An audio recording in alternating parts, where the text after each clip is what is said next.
back. What up? It's your boy Real. Welcome to Real Malfunctions TV channel or YouTube channel. I'm your boy Real, aka Malfunction, aka Malachi. What's good, you guys? Before we get into the video, go ahead and smash that like button.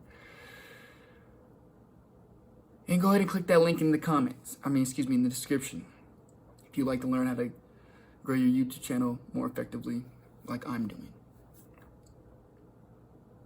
You know, I just want to talk to you guys about what it looks like to not give up on yourself. And what you might experience, what emotional turbulence you might go through in order to not give up on yourself. Because let's be honest, shit can get very difficult at times. Shit is very difficult at times. Whether it's working out physically, whether it's having a debate with a loved one mentally or emotionally or verbally, whatever it is, socially, shit gets fucking tough for the best of us. And you know, to be honest, man, I'm gonna be really honest, man. There's a lot of times where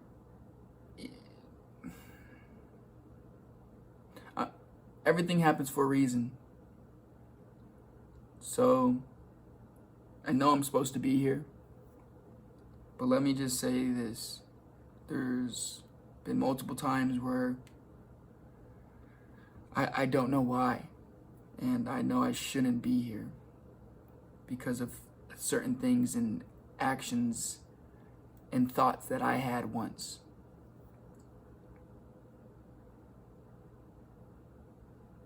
And then that's probably one of the toughest things you have to go through and like realize and understand, especially when it doesn't happen, is that you're here for a reason.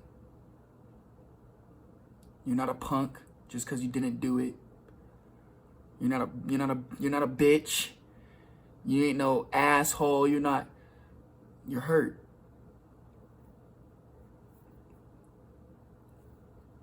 And you know what really helped me was definitely being around people that wanted me to be around. Just because I wasn't learning, I wasn't adept to how I can act alone yet. I knew I wanted to be alone sometimes, and I knew I could be alone, but what really helped me out is having people by me, having a really strong support system.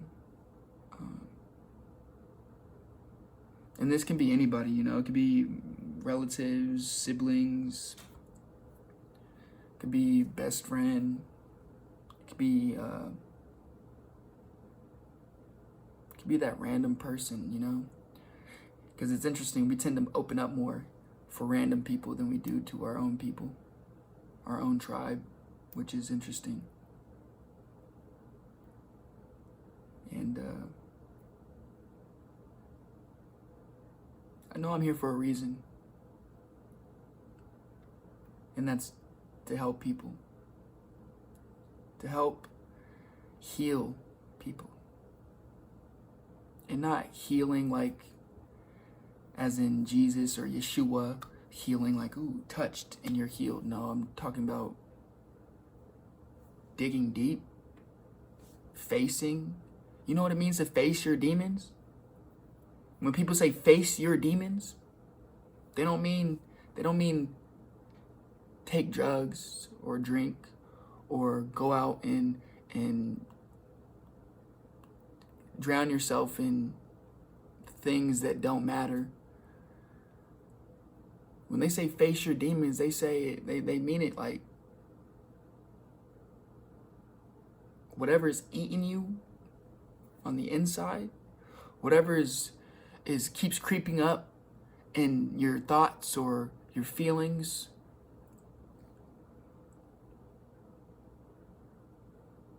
Gotta face it.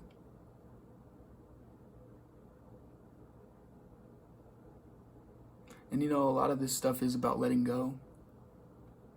A lot of it is about letting go, not holding it on, but releasing it.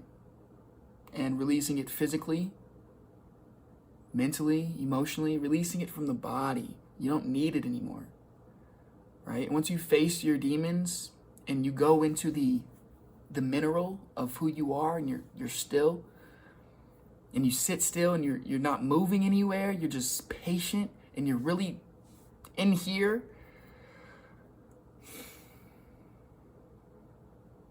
It can get very intimidating. I'll just say it like that. I can't explain it, and it's an experience. It's an experience. You have to experience it in order to understand it, but it can get intimidating to the point where you do just want to feel like giving up. But I promise you, there's a point in time when you keep doing that, and there's a realization in your head of like, wow, like I'm okay. Like, wow, I forgave that scenario or that person or that situation. Like, wow, I am strong. Wow, I don't need weed or alcohol to suppress these emotions. Because that's what we do. How many people get off of work and they go smoke? How many people get off of work and they have a beer? How many people get off of work and they don't do anything for themselves except mask how they've been feeling all day with alcohol or weed or video games or whatever it is, whatever your vice is? You know what I mean? You'll see it. My vice, I'm gonna be honest, I couldn't work, function, talk to nobody unless I smoked. Bringing weed to work, I gotta smoke. Hitting my weed on lunch break, gotta be high. Let me go back on the clock. A lot of you guys are like that too. Gotta be high for the job just to deal with these motherfucking people. I was there too, trust me. Trust me. And it doesn't, look, it gets easier once you start doing the work. If you're not doing the work, shit's gonna be fucking hard. And it's interesting because it's,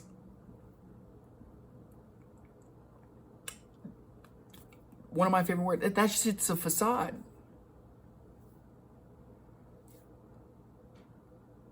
This shit's a facade. Like, it's only hard because you're not doing the work. If you do the work, guess what? It won't be hard. It's like putting in the repetitions. It's like putting in the reps. It's like starting something new and you were sucky at it at first, but then you just kept doing it and boom, you're good at it. The thing is, when you find something that you like doing, like, example, everybody likes sports, right? And if you don't like sports, you have something you like doing, whether it's reading, drawing, writing, whatever it is, art, whatever it is, okay? You like doing something creative, okay? So make it fun on your journey. Don't just sit there and be like, oh, I gotta read this personal development book. Oh, I gotta meditate. No, make that shit fun. Make it fun. I want to go meditate outside. So like, if you are going to meditate, I'll have a sacred spot. Make a sacred spot just for you and your energy. It could be in a house. It could be outside. Just make sure you're not bothered during your meditations by your phone, your emails, your text messages, other people. Make sure that's your time.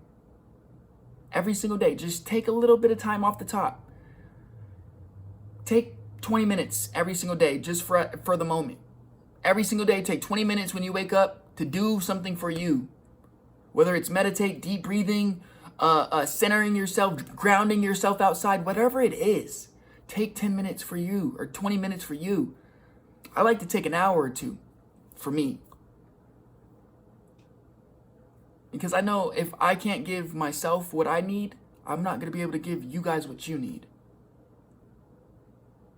You have to fill yourself first. You can't pour from an empty cup. Okay?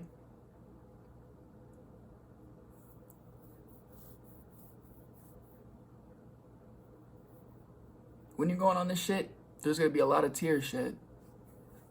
A lot of tears shed and a lot of wounds that get recut so that they can heal properly, okay? Like, you have to reopen some of these wounds so that way you can clean it properly. So that way you can get out all the infection, all the bad stuff, you know, suture it up, bandage it up, and then you be sent on your way. I'm trying to tell you, all the things that I've had to heal over my life, I've shed so many tears. I've shed so many tears. Gallons of tears. But the crazy thing is tears actually release something in your body. I'm not specifically sure what it's called, but they release some kind of chemical in your body that like it feels better. It's like a relief, you know? It's like blowing your nose or something. It's like a release you have of those emotions, those pent-up emotions you had, you know? You get to release those finally. And when you do that, that's rewarding. That's super rewarding. When you start to do that and it's rewarding, and then you can talk to the people that hurt you in your past, and you can just, you don't have to say anything negative to them. You don't even have those negative thoughts anymore. You're like, damn. At least for me, I was like, damn. I don't blame nobody. I blame myself for making those certain decisions that I made. But as far as how people handled them, I don't blame anybody. I know that's what they were taught. I know that's how they handled themselves. But, you know, my mom told me this, because on her healing journey and my healing journey, she said, once you learn how to do something, or once you learn that you got to change something, it's your responsibility. It's your responsibility to change it. You got to have accountability now.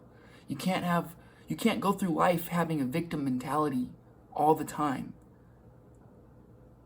You can't have those cognitive distortions of poor me, oh, nobody loves me, or why me, or what does it have to be like this for? Like you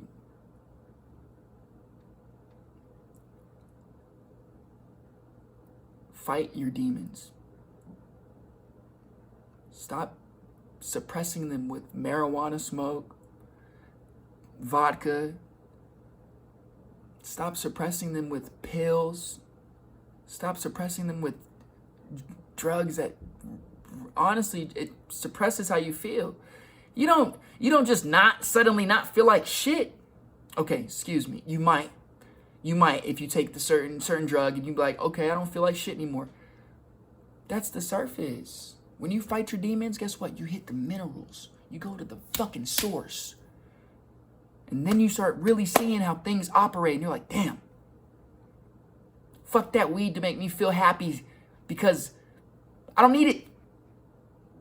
Been smoking for way too long. Fuck that. You know what really helped me out is thinking about how things were when I was a kid. Malachi didn't smoke no cigarettes. Malachi didn't smoke no weed. Malachi didn't drink. Shit, the only time I drank was when my mom, she had something. I was like, shit, let me take a sip of that. She'd be like, go ahead, sip. I remember kids asked me, yo, bro, you want a cigarette? I was shooting hoops. I was like maybe 7 or 8 or something like that. But I remember shooting hoops. And I looked at these kids like, no? The fuck do I want a cigarette for? What? Crazy though. You do get influenced by people that you're around. So that's why I say be alone. Learn about yourself. Don't be influenced. Look, you're not as strong-minded right now to go around and hang around with other people and not be influenced. Especially if you're just trying to like stop smoking or stop partying or stop fucking bitches or whatever it is. Whatever it is. Whatever the vice may be.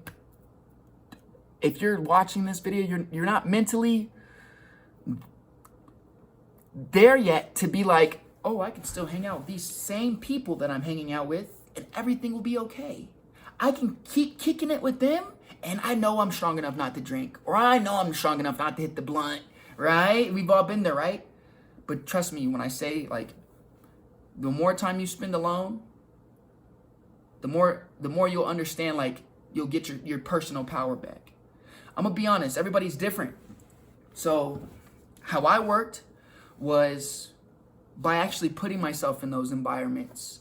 So that way I can get conscious, super conscious, and aware of my habits and my patterns and my thought processes, that I can change that. Because every time I did get around those people, guess what? Oh, let me hit the blunt. Oh, let me hit the bottle. Oh yeah, let's go do something. And I always messed it up when I was on a good streak. Not smoking for 3 months, 4 months. Get around those people, they start lighting up, and I'm like, oh, I feel like following. At least I did. I felt like following. Not no more. Shit. To each his own. You don't want to smoke? Okay, that's shit. Respect. You don't want to drink? Hey, shit. Respect. For real. But I know I had to test myself and put myself in those dangerous waters, so that way I know you have to swim. You have to swim, because I know I want it. I want it bad. So I know I won't fall. I know I won't sink. Shit, I'd be damned, because I know I want it that bad. I want to change my life. I want to change my actions. I want to change my thought processes. I want to change the people that I associate with, because, look, if you're associating with people that aren't doing shit for their life, you're going to be number 5. Actually, you know what? Let's say like this. Denzel Washington had the best, one of the best quotes I've ever heard. He said, if you have 5 friends that are poor and not doing nothing with their life, you're going to be the 6th. He said, if you have friends that keep messing around in school and don't have jobs and treat everybody like crap, you'll be the 6th. But he also said this: if you surround yourself with people that are ambitious, write down their goals and go for them, read books, personal development, try to gain as much knowledge as they can on themselves. You have friends that make millions of dollars and you associate with that, you're going to be the 6th one. So just remember, this shit gets hard. It's not, this journey ain't for the fucking weak, dog. I'm going to say it right now. Shit's for fucking warriors, okay? And if you're watching this, I know you're a fucking warrior. So dig deep, find it, use it, grab it, don't let it go.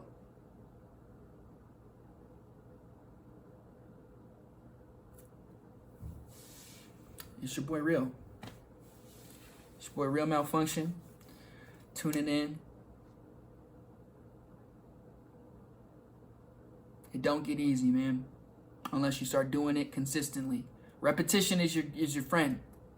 Put the reps in. Love yourself. Be kind to yourself on this journey, man. Don't beat yourself up. Don't self-talk negatively about yourself. Don't be like, oh man, I should have done that. Just take it how it is. And now just understand you have the power to maneuver differently. So do it.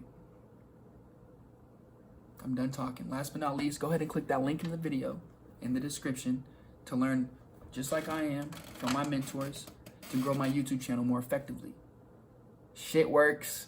I'm seeing crazy results. I love it. I love you guys for sticking with me. I appreciate you. Another video coming tomorrow. Peace.